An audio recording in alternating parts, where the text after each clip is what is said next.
when I'm playing, I'm there to win, Robbie. I'm Nice. calling my shot. Me versus Jeremy. Heads up for the title.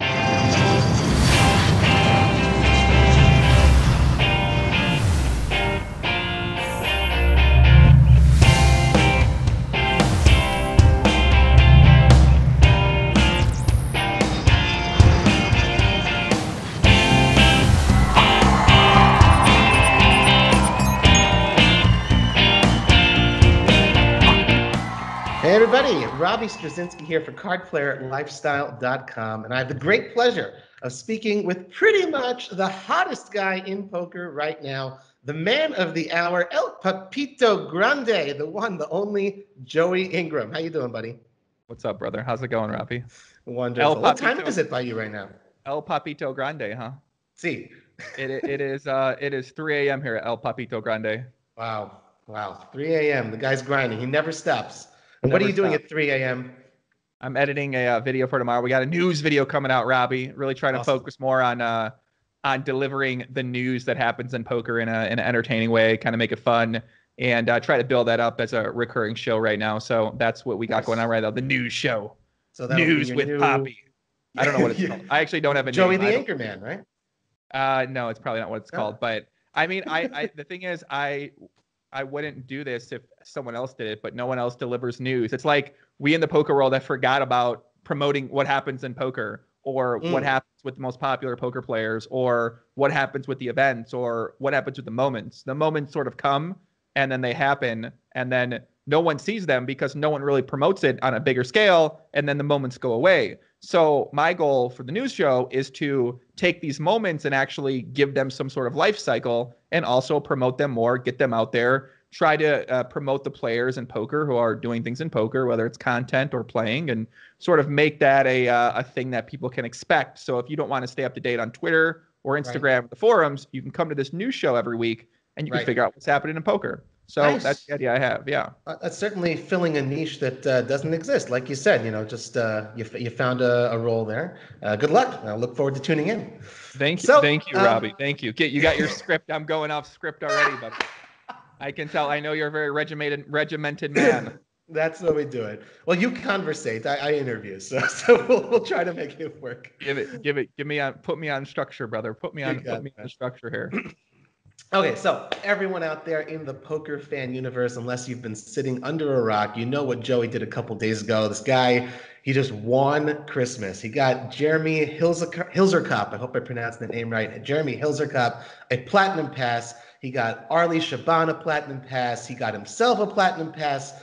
All three of you guys, you're headed to the Bahamas to play in the 25K PokerStars Players Championship. You have become the Oprah of poker, my friend. How do you feel right now? I mean, I don't know. It's a pretty cool thing just to be a part of. I often see moments like this happen in other industries, whether it's in the NBA or the MLB or anything like that, where a sort of moment goes viral, a moment that touches the athletes or the corporations or the teams.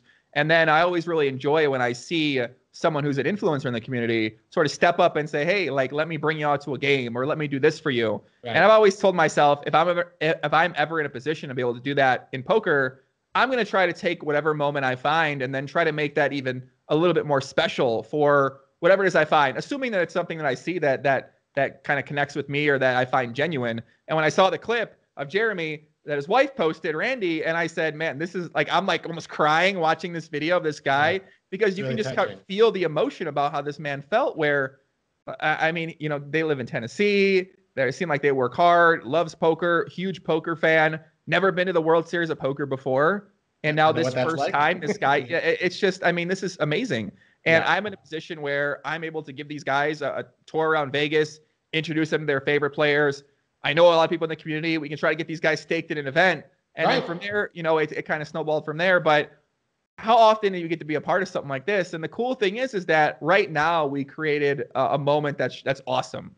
Yeah, but absolutely. Can you imagine if this guy goes deep in the event? I mean, God forbid this man wins the event.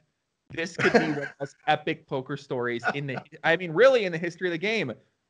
December 24th, you're getting secretly recorded by your wife, or not secretly recorded. You're crying on camera. December 25th, you win a pass. Now you got to go get your passport, and they got to go to Atlanta, so they got to travel to get the passport, Right. and then Bahamas, boom, win it. I mean, I don't know. I'm dreaming. I'm so excited about the possibility, Robbie, that it's just really cool to be a part of. This is, I don't know, it's just kind of what I always want from my ambassadors when I see ambassadors in a sport or in poker, is I want them to see moments like this and put it out there for people to see, like, hey, highlight this. Check this out, guys. This is awesome. And I feel like that's something we don't see from our ambassadors in the poker world. So that's something that I see that I've always wanted to do and I've wanted to bring. And so that's why, kind of I wanted to really try to help this moment out. And I think we did something really special. Absolutely, and it's really amazing. It's just the way it, they talk about like the money maker boom, that all of the factors were, right in the right place, the perfect storm. And it's an amazing story on its own, but the fact that you said it's Christmas Eve, Christmas, like that just makes it that much more special. It's pretty awesome to see the planets align in that way. So well, I got to ask you though, it's your story sort of started a few days earlier though. I mean, PokerStars, they gave Arlie his 12th labor to try and convince you to come. So the moment you heard about it, there was this moment. What was your gut reaction? What was the first thing that you thought when you saw that? Well, they called me. I was in bed. I was taking a nap because I had woke up early. I did a video, I think most of the night, or maybe I did a podcast that day, but I was really tired. I stayed up all night. So I'm in bed. I get a call on my phone, and it's a Skype call from Kevin Martin. I go, what the hell is Kevin calling me for right now? Right. So I answer it. All right. I didn't answer the first time. He's like, you better get in here. I was like, oh, okay. So I get in there. We're in the Twitch stream. I go, are we live right now? They said, yes. Oh, my God. I was like, bro, man, why y'all put me on the spot here? But, whatever, can handle it. So then they said, boom, here's the offer from Stars. I said, these guys are evil, man. I mean, and the thing is, PokerStars, they've been trying to build a relationship with me for this year. I've met with PokerStars before a couple times this year, people with PokerStars. So I've known they wanted to build a relationship with me. They want to show me that maybe things are getting better or maybe things are changing. So it's not a surprise to see them want to reach out to me and have me be a part of things like that. Yeah. But my first instinct was like, I don't know what I'm going to do right now. I got to ask my friends. Let me get their inputs. I talked to a lot of people about it. And yeah, my first instinct was, well, this is interesting. Very interesting spot they put me in here. Okay, that's fair enough. All right, well, so the offer's on the table, and naturally, like a good poker player in 2018, you got to go into the tank a little bit, right? So you're pretty active on Twitter. You're active in the 2+2 forums. You're engaging with the feedback, and the community sending you a whole bunch of yes, no, take the pass, reject the offer. It's kind of like LeBron and the decision, from back in the day. This is poker's version of it. So. Over that period of time, those couple of days, how many times did you change your mind back and forth? Or at some point where you're like, okay, I already know I'm going to say yes, but I'm going to slow roll the whole community? No, I was leaning towards no for most of the time. I never really changed my mind one way or the other. I made a 30-minute video, Robbie, okay? I was going to put this video out on the Monday, but I was like, this is just it's so dramatic, this video. Like the way I broke it down, the way I structured the video was kind of in a dramatic tone, whether it was on purpose or not, I'm not sure. But I just didn't want to put this video out that I made. And in the video, I said I was leaning towards no, and I had some counter offers I wanted to make to Stars, and that I wanted to get one of the executives on the podcast. Okay. I wanted to get an extra platinum pass, and then I wanted to do some kind of rake-free day.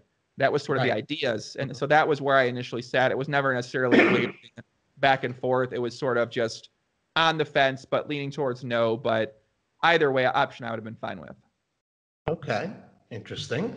Well, it's nice to see how it played out. Again, like the whole Christmas coming, and I think it's pretty amazing how things ended up working out.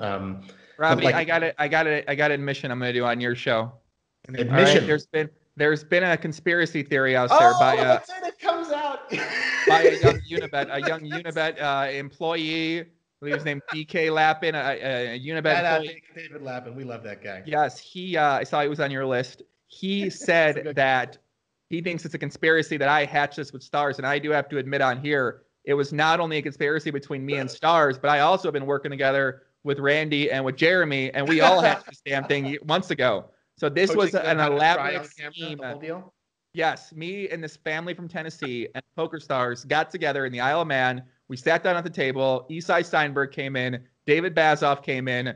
Eric Holreiser was there. Negrani was at the table as well. We all sat down, hatched this together, and I mean, I have to admit it because the guy figured it out. But yeah, that's Right. what happened, Robbie. Right. I can.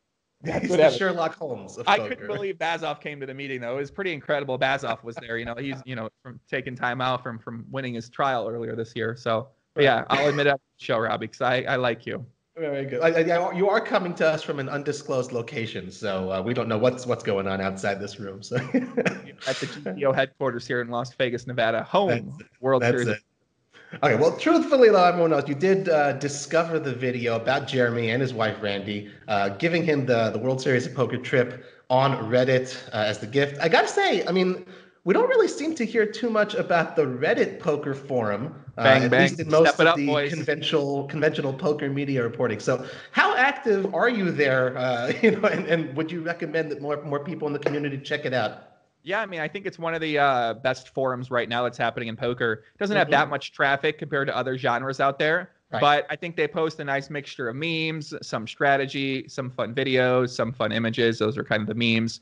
So I think they do some serious posts in there. But in terms of it being easy to navigate, I feel like it's one of the best forums out there. Obviously, you got my guys at 2+2. There's a lot there to navigate, so it can be a little intimidating to newer users. But I do think there are still some really good discussions going on in 2+2. But yeah, I think Reddit poker is something that, I'm trying to create a little bit more discussion there because I feel like the activity can kind of come from the top in a lot of ways. So if I can help to create activity, people are going to answer just because they see I post it. Whereas if someone else asks it, they might not answer it because they don't know who asked the question. So kind of my goal is to start creating more discussion on Reddit, maybe build that up as a place where more things get discussed, and then we'll see what develops from there. But they often post some pretty good content on Reddit, and I mean they could post more in theory, but I feel like it's getting a little bit more active this year than it has been in recent years. It's interesting you say about the top down because I mean, as far as I always remember, approaching the poker slash R, whatever it is on Reddit, it was always very like grassroots. Like if you're saying top down, okay, let's have an influencer start the discussion, and like you said, it's going to go ahead and generate more activity. Again, thinking outside the box, that's really interesting. I mean, how long have you been a Reddit user? What is it, like a name for it or something? I mean, I'm addicted to the site. I love the conspiracy forum on Reddit. Shout out to the show. I'm on NBA all the time. I go on MMA all the time. I go on conspiracy almost every single day. So yeah, I really enjoy Reddit. I spend too much time on there. I would never suggest anyone go there. And if you don't know what Reddit is, do not look it up. Just fast forward through this. It's not even that funny. It can fuck with your entire ability to focus because it's just never ending solid content to good content that it really hurts your ability to focus on a solo thing because you're always looking for the next thing and the next thing, and it really warps your ability to enjoy what you do find and what you look at because you know something else right around the corner. Interesting. Well, you're mentioning content, so that sort of leads into the next question here. People who are digging a little bit deeper into the tweets and all the hoopla, you're hoping to bring the Grand Wizard, Jonah Vella, to do some video editing Big J, for hungry you man in the Bahamas. So fingers crossed. I hope that happens. He does some excellent work. What sort of content are you thinking of putting together while you're at the PSPC? I have not necessarily brainstormed that far ahead. I got to see if Stars has it in the budget. Robbie out there, always got to check the budget out there, guys. That'd be my tip. If you ever work with a company, always ask them what the budget is, and their budget's always going to be higher than what they tell you. Listen, I had to learn some of this the hard way. I'll be honest with you guys out there. Shout out to some companies I've worked with. But what kind of content we're going to create on there, I'm not sure. Maybe some vlog kind of stuff. I feel like people love the vlogs on YouTube, and I've never really created many vlogs. Maybe some kind of vlog out there, maybe some kind of on location documentary style podcast with I know a lot of people down there, have a lot of friends down there. So good opportunity to get together. Maybe some out of line content. Robbie, I know you love that out of line content, married man like yourself. We'll touch upon that a little later, believe it or not. But yeah, in terms of what the specifics are for the content, just take some photos. Big J loves taking photos and tries to take a million of me. And eventually I got to tell him, please stop. And you're like the paparazzi, but he does great work. So I hope he can join me down there. Nice. Well, fingers crossed. I hope it happens. And let's not forget, I mean, you're going to be playing in a $25,000 buy-in event, my friend. I mean, I imagine you're at least hoping to final table, so how are you going to be balancing the playing and being able to focus on the belt? I mean, it's not a $70 daily tournament at the Rio. I mean, you want to be able to try and do your best. And also there's this, want to go ahead and create content and do like the whole media influence thing. So how do you find the balance? Never thought about it until right now, Robbie. It's a great You point. got to I ask mean, the usually, tough questions, Joey. That's usually what we're when all I'm about playing, here. I'm much more lifestyle. focused on play. Yeah, I'm much more focused on playing than content when I've been playing throughout any time during the World Series and stuff like that. So I feel like for me, the plan will be focused when I'm at the event, and then Okay. just kind of put that first, worry about that first, and then Jonah will kind of do his thing, and I'll try to update on social media and stuff like that. But when I'm playing, I'm there to win, Robbie. Nice. I'm calling my shot. Me versus Jeremy, heads up for the title, and I'm gonna win. So that is what it is. I'm gonna win the event. Okay, well, I don't know what the prize pool is going to be, but I know it's a million extra on top for first. At least 320 Platinum Pass winners, probably at least another good couple hundred of people buying in directly or satelliting it or one way or another. I mean, you're talking massive money up on top for those who make it deep. Let's say you get somewhere close, amazing things happen. You get $1 million score, right? Or better. Does that change your life in any way? Yes. No, I mean, not really. But I don't Really? know. I don't think so. No. What would I do? I would just travel more, I think. Mm-hmm.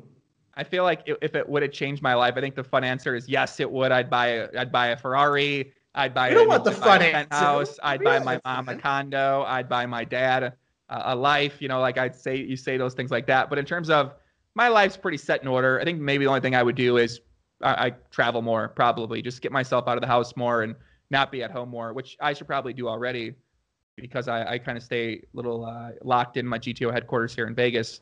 But yeah, in terms of would it change my life? Not really. I might just gamble for a little bit more money with poker, and yeah, but I probably wouldn't spend too much for right now. I've already bought everything, Robbie. I've already done everything I ever dreamed in my entire life. I've done already, from buying something, from poker, from traveling the world, from living in different places. So right now, I'm just trying to figure out what exactly success means to me and what all these things mean to me. So yeah, I don't think my life would change too much because if I really wanted to make a lot of money, I would be able to make a lot of money somehow. So it's not really how I'm thinking right now, but I don't know. Okay. Well, if you do get that $1 million score, you really have no use for it, right? Yeah. You want some? I'm not going to complain. I'm not going to complain. You're a simple man. Okay, I like that. Are you playing Are you playing the event too, Robbie? I'm not playing in the event. We're They didn't about put you in too? We're $24,998 short of the buy-in, unfortunately. You only have $2, is what you're saying. Well, I had backers and only 2 of them. You'll be back to it. Kind of back to it, bro. So, I see what you did though. Like you turned the tables, but like we're not doing that. I'm interviewing you. Oh, never mind. Go ahead. I got you. Okay, so you have told me privately, actually, that you have not felt so focused in 2018, and just now you're sort of getting back more into the content producing. What can the poker world expect from Joey Ingram in 2019? Maybe let us in on a little bit of your plans after you scoop the PSPC. I'm hitting it hard, Robbie. Hitting hard on marketing, hitting hard on content. I really want to help connect more media and players in 2019 in order to give exposure to different players out there who I feel like want and could use some more exposure, and also to give content to the media companies out there. I do plan to try to do a little bit more collaborations with bigger companies and bigger content creators, whether in poker or outside of poker, and really start to establish relationships between myself and between more of the mainstream like sports kind of blog sites and really try to help get the moments that happen in poker out there on a bigger scale through myself and through my relationships with other companies out there, and sort of say, hey, this is a story. Can you promote it and put it out there? Can you talk with this player? Can you do those sorts of things like that? So my plan for 2019 is to really help increase the exposure of the poker players and of the moments that happen in the poker world on a much bigger scale through my own platforms, through other platforms. And in terms of my playing goals is to still continue playing at a pretty decent frequency. But I think right now, my biggest impact is going to come from the marketing side of things in poker and from helping out the companies inside of poker do things a little bit better and help get their events out there in a better way. So that's really where all my studies been this year is really in marketing and in the lab and in sort of just content and Instagram, Twitter, YouTube. So I really would like to showcase what I've been learning a little bit more. And I think the big key is consistency. I got to put out my content on a consistent basis if I want it to grow. And the only way that's going to happen is if I just have to do it every week, every day, no weeks off, can't take time off. I just got to keep after it. So Yeah. that's Well, that sounds like an absolutely amazing plan. I'm not being facetious either. I mean, like everyone's dream always, even the biggest operators, like, oh, if this could only go mainstream, if only the New York Times would report on this stuff, if only ESPN would, capture not just, the one hand in the main event where the guy wins, but like more stuff. And there's certainly a lot of room for growth. And, if you can be instrumental in helping grow the game, to that extent, that's just unbelievable. So definitely best of luck. I mean, you also mentioned the whole playing aspect, but so that obviously seems to be taking a little bit more of a back seat. Is this because you just find it more fulfilling individually to do this more media, this influencer type stuff? I mean, let's say, for example, you win the PSPC. Like, how does that sort of rank above or next to, like, okay, we just, because of me, I got something published on ESPN. We did a 30 for 30 about the PSPC winner, whoever that might be. Yeah, I mean, if I win this tournament, that won't be that something. I'm not a tournament player to begin with, so Right. I would never. I probably wouldn't prioritize a tournament score over some of the things I've done in poker, or even some things with content potentially too, or my prop bets for the most part. I mean, the money aspect obviously is cool, but I don't. It may just be like an epic story altogether. But I feel like my, with poker, I've done everything I want to do with poker. I set out my goals. I set out my dreams when I started playing poker. I've achieved those. And with the landscape and the ecosystem of online poker right now, it's just not the same as it once was. And in terms of live poker, you can play any stakes you want. If you find staking. So I could play any game I wanted to play for probably almost any PLO cash game that I can find. I could play in. I would just sell action if I played higher stakes.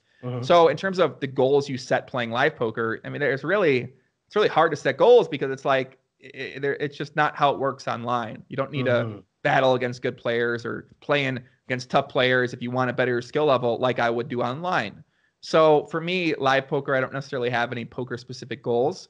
Online poker, I've achieved all those I ever had. And right now it's just not, I mean, you can make it to high stakes, but a lot of it is avoiding being cheated, avoiding bots, and avoiding the tough regulars and some of the high ranked sites. Right. Does that sound like fun? Not, I mean, how long is that sustainable for? Nope. Not so really you're saying long. you're finding more fulfillment as time to sort of transition into more of a fully fledged media role, I guess. I mean, I think I love playing poker more than I almost love anything else. I just love the great game of Omaha. I love grinding. I love putting in hours. I love the ups and the downs and the swings and the stress and the questioning you do for yourself. Right. So in terms of fulfilling, I mean, I don't know, not really. I guess I find I think fulfilling's a matter of perspective in a lot of ways. So obviously, like playing poker, how fulfilling can that truly be? But you have to realize that the short term, it might not be fulfilling, but the things you learn long term can benefit you in unimaginable ways. So sure, and there's a more people and right. Push outwards like that. Yeah. Exactly. Like there's a short term sacrifice in terms of fulfillment in that situation, but you gain so much knowledge and ability and skill and persistence and work ethic and consistency that when you want to leverage that knowledge and information to do other things like make a difference, you're able to do that. Right. No, you're definitely resonating, speaking my language. That's some beautiful words, sentiments, and it's obviously very genuine. You've been to the top of the mountain as far as the players, the playing is concerned, and now it's time to start climbing new mountains. That's amazing, man. And really, best of luck. I mean, okay, so go back to sort of the original question. We started out with how did you feel, with the whole Platinum Pass thing. You're super involved in the poker community 24/7. You're a star, but you've also got a family life that kind of flies under the radar a little bit. You're very close with your sibling, your mom. I imagine by now you've told them the story of what you did over Christmas. How did they react when you shared it with them? I'm I'm not quite sure they gave a fuck, Robbie. I'll be honest with you, because Really? I didn't come home for Christmas. Right. Because Okay. I felt like I finally been in a groove for the first time this year. This is the point I've been trying to get to. And I know when I go back there, without getting too in specifics, kind of a toxic environment is something that always really throws off my focus in a lot of ways. And while I love certain people in my family and I enjoy my family, I felt right now was not a good time for my life. And I don't know, I felt almost like weird, like something was going to come up on Christmas that I needed to be here for and really take advantage of. I just felt like there was something coming in a lot of ways. And when it sort of happened, I was like, I mean, this is why I stayed here. Like, it feels like any time I've gone out of my way to not do something with sort of the thinking that, okay, I feel like the UFC, for example, I made these UFC videos. They got millions of views. The only reason I did that was because I went over to my buddy Brandon Sheck Harris's house, and I was kind of debating. Right, I'm like, where am I gonna like? I was trying to think about going to watch the fight. I put up something on Twitter, and I never do that. I never was like, I'm gonna go watch the fight. Just something, I don't know. I put up there, watch the fight. I got a bunch of people message me, and Brandon messaged me, and I'm very friendly with Brandon. Certainly one of my favorite people to talk with in poker because we always talk about weird stuff together. And I mean, we can talk about fun stuff too. It's all kind of a mixture of stuff. I love chatting with him. But he's like, you want to come over? I was like, yeah, fuck yeah, let's go. So that was sort of happened. And it just so happened when I watched the fight in that setting.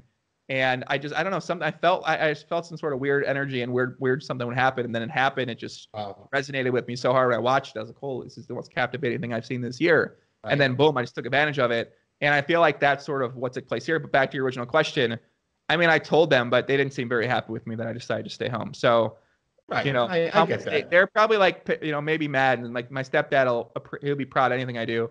And my mom's probably like, why didn't fucking he give me 30, something like that. So it is what it is, man. Whatever. I don't know. But there's always love, though. There's always love. Of course, there's always love. All right. So last question then. So I imagine that the Joey Ingram of 10 years ago, 5 years ago, maybe never imagined you get to a point where you're such a big star and a big time influencer. Am I a big star? Is that what? Dude, you are. I mean, it's undeniable. Again, like, the Oprah of Poker, you stole. I mean, everybody knows who you are. Everybody. You cannot walk into a poker room in the United States of America, probably in Europe, and be like, who are you? Like, everybody knows you. You are a genuine superstar, not building you up. I mean, you don't need someone like me to tell you. It's obvious to me. So, again, getting back to it, Joey of beforehand, a few years back, you didn't necessarily know that this would happen, and I know usually, you're all about GTO, taking things one day at a time and see what happens tomorrow and the next day. But if you had to dream about where you're going to be a year from now, maybe a few years from now, how do you envision yourself climbing that next mountain and reaching the top? I don't know. Great question, Robbie. That's why we saved it for last, buddy. Like you said, I usually take things one day at a time, and I'm big on the idea of having a dream or a long-term destination. But I don't know. I mean, listen, I haven't put this out there publicly, but I would like to be in charge of the World Series of Poker in 10 plus years. That's my long-term goal is be an integral part of making the World Series. But it's special now, Robbie, but I think it can be so much better. Such a better experience, a bigger event, a beautiful event, something players can be truly, truly proud of.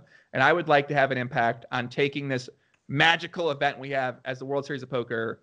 Nothing else exists like it, really, in the world in a lot of ways. A month and a half, an entire industry, $1 billion industry and community come together every summer from all over the world, 6 months or 6 weeks rather, Las Vegas. There's nothing like it in the entire world for the most part that I've found yet.